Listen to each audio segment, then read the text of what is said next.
Samajwadi party निकाय चुनाव पूरी मजबूती से लड़ना चाहती है और लगातार समाजवादी पार्टी के कद्दावर और बड़े नेताओं का मेरठ आना जाने का जो सिलसिला है वो लगातार जारी है। पूर्व एमएलसी और सपा नेता राकेश यादव जी हमारे साथ हैं। राकेश जी, देख रहे हैं कि लगातार निकाय चुनाव को लेकर समाजवादी पार्टी मजबूती से लड़ने की तैयारी कर रही है। मेरठ और पश्चिम उत्तर प्रदेश की यदि बात करें तो किस तरह के नतीजे आपको नजर आ रहे हैं अब तक? देखिए, मैं समझता हूँ कि पूरे प्रदेश में जो पश्चिम उत्तर प्रदेश है उसमें स्थानीय निकाय चुनाव में समाजवादी पार्टी बेहतर प्रदर्शन करेगी और समाजवादी पार्टी के नगर पंचायत, नगर पालिका और नगर निगम में ज़्यादा से ज़्यादा कैंडिडेट जीतेंगे, क्योंकि इस समय जो जन विरोधी सरकार है उसके खिलाफ जन आक्रोश है और जनता चाहती है कि ये छोटे चुनाव से ही, इस तरीके के चुनाव से ही जिनमें जनतंत्र का सार निकलता है, उस तरीके से अगर इन्हें यहाँ हम हाथ देंगे तो निश्चित रूप से इस प्रदेश की जनता का भला होगा और समाजवादी पार्टी बहुत अच्छा प्रदर्शन करेगी। अच्छा, जिस तरीके से केंद्रीय मंत्री आए थे गिरिराज सिंह, मुजफ्फरनगर पहुंचे थे और उनका कहना था कि अब तो मुजफ्फरनगर का नाम बदल देना चाहिए, मुगलों की जो निशानी है उसको मिटा देना चाहिए। देखिए, प्रदेश के विकास से जिसका मतलब नहीं है, प्रदेश गरीबों की भलाई से जिसका मतलब नहीं है, लोग परेशान हैं, किसान किस तरीके से परेशान है, तमाम तरीके की आपदाएं प्रदेश में आ रही हैं, उससे सरकार का ध्यान नहीं है, नाम बदलने में ध्यान है। तो आप समझ लीजिए कि इस प्रदेश की जनता को मूर्ख कब तक बनाया जा सकता है। मैं समझता हूं कि अब की बार प्रदेश की जनता देख चुकी है, पिछली 5 साल देखी है अपने अतीत की, वो कितनी उनके लिए उनका अनुभव कितना ख़राब था। इसलिए अब की बार प्रदेश की जनता ये मन बना रही है, मन बना चुकी है कि अब की बार इस सरकार को ये सबक सिखाना है कि कम से कम आप जनता के प्रति सजग होने का कम से कुछ प्रयत्न करें। अच्छा राकेश जी, जैसे देते लोकसभा चुनाव की बात हो, विधानसभा चुनाव की बात हो, अब निकाय चुनाव नजदीक आ रहे हैं और उसके बाद 2024 है, लेकिन मुजफ्फरनगर की बात हो, शामली की बात हो, अचानक से निकल के नई चीज़ आ जाती है, मुजफ्फरनगर और शामली का बीजेपी जिक्र शुरू कर देती है। देखिए, जुमलेबाजी का और कुछ भावनाओं को भड़काकर किस तरीके से सत्य हथियाना एक ये जनतंत्र नहीं है, एक लोकतंत्र नहीं है। लोकतंत्र में इस तरीके की बातें मैं समझता हूँ कि डिक्टेटरशिप की याद दिलाती हैं कि जब डिक्टेटरशिप थी, राजा महाराजाओं का राज था, तो इस तरीके की बातें चलती हैं।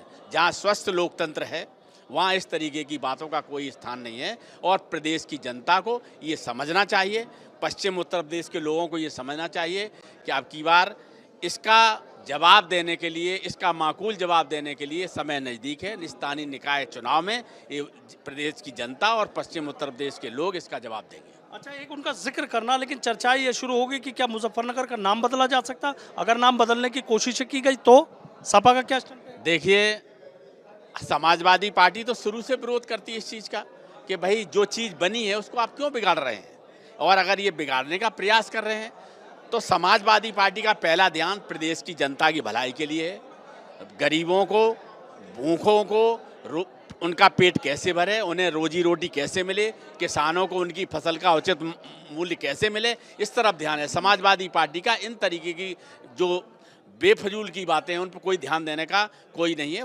समाजवादी पार्टी प्रदेश की जनता के प्रति बिल्कुल एकदम जागरूक है और ये चाहती है कि किसी तरीके से प्रदेश की जनता का भला हो। अच्छा, मेरठ की सीट चूंकि नगर निगम की बात कर लें तो पिछड़ा वर्ग के कोटे में आती है, चौधरी जयवीर सिंह जी को आपने बनाया है, तो पहला जो आपने सियासी तीर है वो तो चल दिया, तो अब क्या सीट को लेकर भी तस्वीर साफ है कि समाजवादी पार्टी के कोटे में जाएगी या राष्ट्रीय लोकदल? चौधरी जयवीर सिंह को राष्ट्रीय अध्यक्ष माननीय अखिलेश यादव जी ने जिला अध्यक्ष मेरठ बनाया है और जो भी आरक्षण है उसके तहत पार्टी अपना निर्णय करके जो कैंडिडेट तय करेगी उसके साथ समाजवादी पार्टी मेरठ के सभी लोग लगेंगे, उसको जिताने का प्रयास करेंगे। लगता है कि पश्चिम में गठबंधन बीजेपी को रोक पाएगा? निश्चित तौर पे आपने देखा कि गठबंधन का प्रदर्शन कितना अच्छा था और मैं समझता हूँ कि दिनों दिन परिस्थितियाँ बदलती जा रही हैं। इस प्रदेश की, इस पश्चिम उत्तर प्रदेश की जनता कितनी आजीज हो चुकी, गन्ना मूल्य का भुगतान नहीं हुआ, गन्ना का भुगतान नहीं हो रहा है, किसानों की तमाम परेशानियां हैं।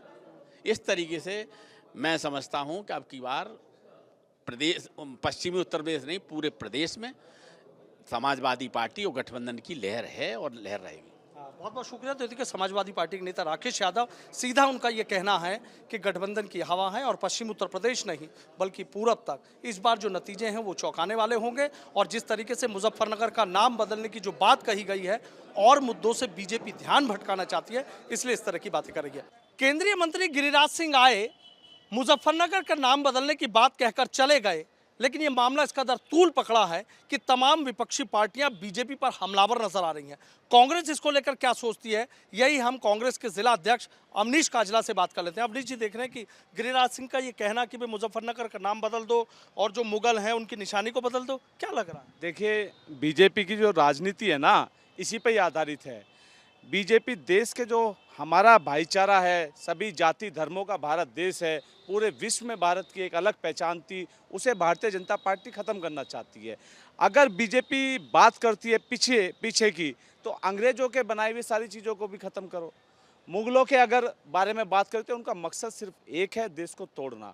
मुगल से वो इस देश के अंदर एक मैसेज देना चाहते हैं, एक विशेष धर्म पर टारगेट करके जो राजनीतिक उनकी रोटियां सेकते हैं, उनका मकसद यही है। अरे, नाम बदलने से कुछ नहीं होगा, अगर काम करना है तो जनता के विकास के लिए काम करो, उनको किस तरीके से आगे ले जा सकते हैं इस पे काम करो, ना कि नाम बदलने से कुछ होने वाला है। अच्छा, जैसे ही कोई चुनाव आता है तो आप देखो, मुजफ्फरनगर की बात हो, मुजफ्फरनगर दंगे की बात हो, कैराना पलायन की बात हो, लेकिन इस बार मुजफ्फरनगर का नाम बदलने की बात की जा रही है, तो कोई नई सियासत शुरू हो गई। देखिए, मुजफ्फरनगर का ये कहीं ना कहीं पहले ध्रुवीकरण मुजफ्फरनगर के माध्यम से कर चुके हैं और इनका मकसद है, इन्हें पता है कि आने वाले समय में निकाय चुनाव में किस तरीके से लाभ लिया जा सकता है, 2024 में लाभ लिया जा सकता है, लेकिन देश की जनता और भारत को तोड़ने से, ये सस्ती राजनीति करने से भारत कभी आगे नहीं बढ़ सकता। भारत सबको एक साथ लेने से ही आगे बढ़ेगा और भारत का विकास जब हम सब जाति सब धर्म के लोग एक साथ मिलजुल कर रहेंगे तभी संभव है। निकाय चुनाव की बात करें, कांग्रेस मजबूती से लड़ेगी, पूरे मैदान में मजबूती के साथ है और जिस तरीके से अभी आपने देखा होगा, पश्चिम के प्रांत का सम्मेलन अभी हमारा मेरठ में होया था और एक पूरा साफ संदेश है, जिस तरीके से भारतीय जनता पार्टी को पूरे उत्तर प्रदेश में कहीं ना कहीं जो उनका फेलियर रहा है, वो निकाय चुनाव में जनता इसका जवाब देगी। अगर मुजफ्फरनगर का नाम बदलने की कार्रवाई शुरू हो जाती है तो कांग्रेस का क्या रहेगा? देखिए, बीजेपी हमेशा मुद्दों को डाइवर्ट करती है।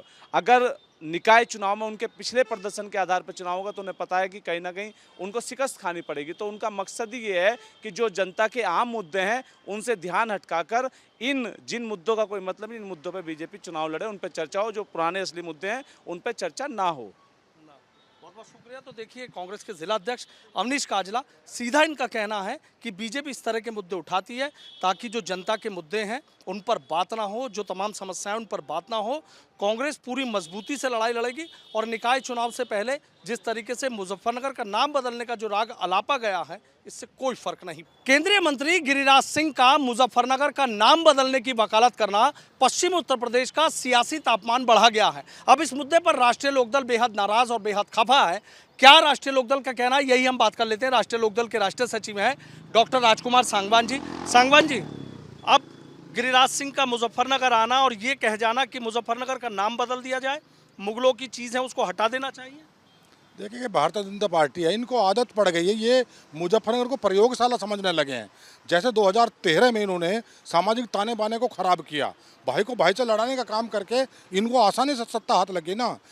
झूठ बोला देश के सामने, किसान के बारे में झूठ बोला, नौजवान के बारे में झूठ बोला, भ्रष्टाचार खत्म करेंगे उसके बारे में झूठ बोला, और सारे काम ये कर रहे हैं। आज किसान परेशान है, किसान को बर्बाद करने का काम ये कर रहे हैं। आर्थिक स्थिति देश की वो खराब है, जो नौजवान है जिसको रोजगार की बात कर रहे थे उसको रोजगार नहीं मिल रहा है। जो तमाम जो पूंजीपति औद्योगिक घराने हैं पूरे देश को गिरवी रखने का ये काम कर रहे हैं, निजीकरण की तरफ पूरे देश को ले जाने का काम कर रहे हैं। कानून व्यवस्था इनकी खराब है और अब अब चुनाव आ गया, 2024 का चुनाव है लोकसभा का, तो फिर मुजफ्फरनगर को प्रयोगशाला समझ रहे हैं। इनको लग रहा है कि ये आसान जगह है, लेकिन मुजफ्फरनगर के लोगों को लगा कि सबसे बड़ी गलती हुई है जो इनका साथ 2013 में इनके झांसे में आकर जो वहाँ पे दे दिया, जो लोग इनका उस समय मुकाबला नहीं कर पाए। अभी 2022 का विधानसभा चुनाव हुआ है और इनको बता दिया, इनकी आंखें खोल दी कि मुजफ्फरनगर वो जगह नहीं है कि आप आसानी से भगा लो। अगर नौजवान के बारे में, किसान के बारे में, भाईचारे के बारे में बात नहीं करोगे तो कदम नहीं रख पाओगे। 2022 में सपा हो गया, शामली विधानसभा, तीनों सीटें इनके हाथ कुछ नहीं है। मुजफ्फरनगर, ये खतौली मुजफ्फरनगर सीट इन्होंने जीती थी, खतौली में उपचुनाव हुआ है, जनता ने फिर बता दिया कि पाखंडी लोगों का यहाँ पर कोई स्थान नहीं है, इनको बाहर कर दिया। उसके बाद फिर बाजने आ रहे हैं। क्या लग रहा है वैसे इसके पीछे कि कोई भी चुनाव आए, निकाय चुनाव नजदीक है, लेकिन उससे पहले मुजफ्फरनगर का जिक्र करना, नाम बदल दो, तो लग रहा है कोई बहुत बड़ी सियासत है, बहुत बड़ा फायदा मिले। देखो, ये लगने लगा इनको, क्योंकि ये 2013 में इनको लग गया था ना, इनको 2013 में उसका इस्तेमाल करके है ना। उस समय भोला किसान था, भोला आदमी था, उन्हें पता नहीं था कि ये किस तरह के लोग हैं, है ना। आज किसान के सामने परेशानी है, नौजवान के सामने। आप ये जनपदों का नाम बदलने की बात कर रहे हैं, जनता इनको बदलने जा रही है, इनका पता नहीं चलेगा 2024 में क्या हुआ। ये आप भटकते घूम रहे, परेशान घूम रहे हैं। इनको लग रहा है कि माहौल खराब करो, जो मुद्दे हैं उससे जनता का ध्यान भटका दो। जनता परेशानी झेल रही है, पूरे देश की जनता परेशानी झेल रही है, लेकिन ध्यान भटकाने के लिए ये जनपदों के नाम बदलने से क्या मिलने वाला है। किसानों ने 13 महीने आंदोलन किया है, मुजफ्फरनगर से चली थी, हुंकार भरी थी, पूरे देश का किसान इकट्ठा था। इसका कुछ असर पड़ेगा निकाय चुनाव पर कि भी मुजफ्फरनगर का नाम बदल? कोई फर्क नहीं पड़ा, इनकी बातों को ना कोई सुनने वाला है। देखेगा मुजफ्फरनगर की जनता है, उन्होंने विधानसभा चुनाव 2022 में इनको बता दिया, उसके बाद उपचुनाव खतौली में हुआ, उसमें इनको बता दिया। अब निकाय चुनाव आ रहे हैं, उसके बाद 2024 का चुनाव आ रहा है, यहाँ इनके पंजे नहीं लग पा रहे हैं, इनको जगह नहीं मिल पा रही है। ये तमाम ऐसी हुकूमत है ये, जिन्होंने किसान बर्बाद कर दिया देश का, नौजवान बर्बाद कर दिया इन्होंने देश का, कानून व्यवस्था इन्होंने खराब कर दी, महंगाई चरम पर है, गरीब आदमी आज घर में अपने खाने का इंतजाम नहीं कर पा रहा। संगवान जी, अगर नाम बदलने की शुरुआत होने लगी तो? देखो कोई फर्क नहीं पड़ने वाला, नाम बदलने से कुछ नहीं। जो मूलभूत सुविधाएं, जो ज़रूरतें हैं, जो किसान की परेशानी है, नौजवान के सामने रोजगार का संकट है, सरकारी नौकरियों का सवाल है ना, महंगाई है, ये सारे मुद्दे, कानून व्यवस्था है, जो झूठ इन्होंने बोले लोकसभा चुनाव में 19 में बोले, 14 में बोले, अब उसका तो हिसाब मांगेगी जनता। हिसाब मांगेगी। लेकिन आप ये चीज़ बताइए मुझे कि जिस तरीके से उन्होंने ये नया दाव चला है किसका नाम, तो क्या गठबंधन मुकाबला कर पाएगा निकाय चुनाव और 2024 में? जनता तो इन बातों का संज्ञान ही नहीं ले रही।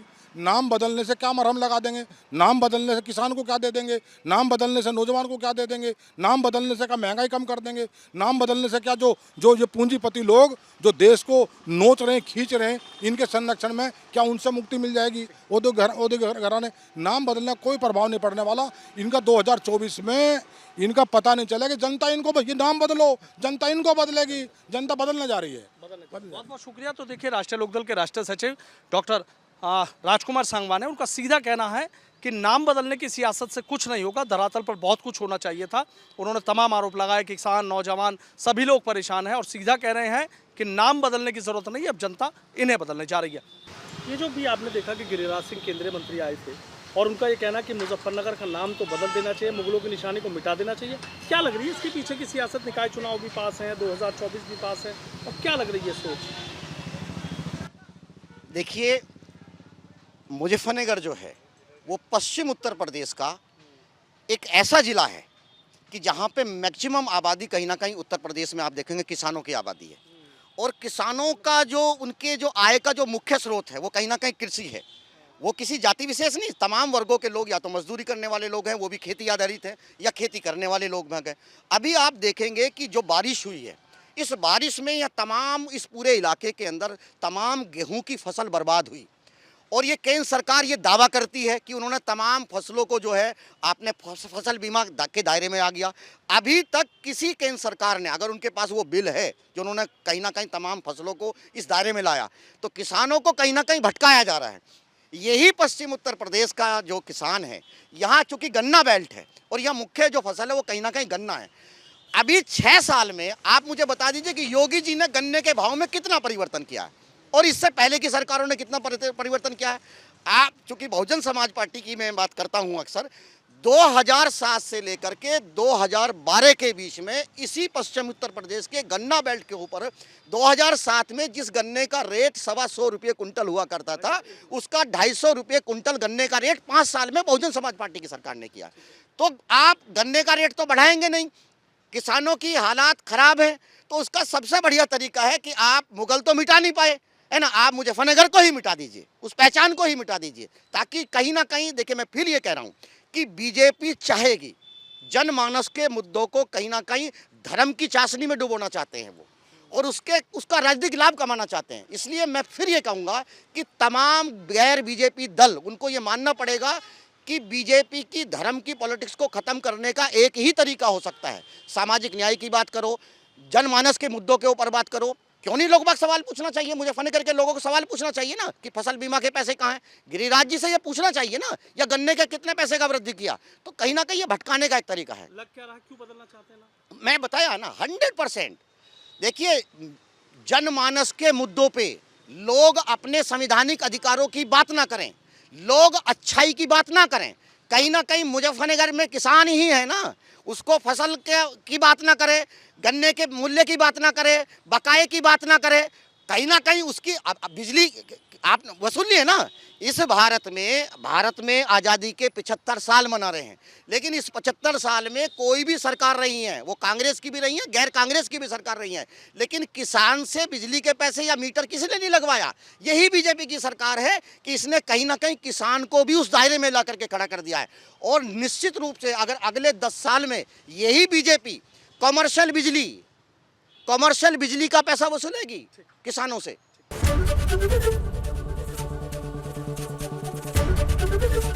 एबीपी गंगा, खबर आपकी, जुबान आपकी।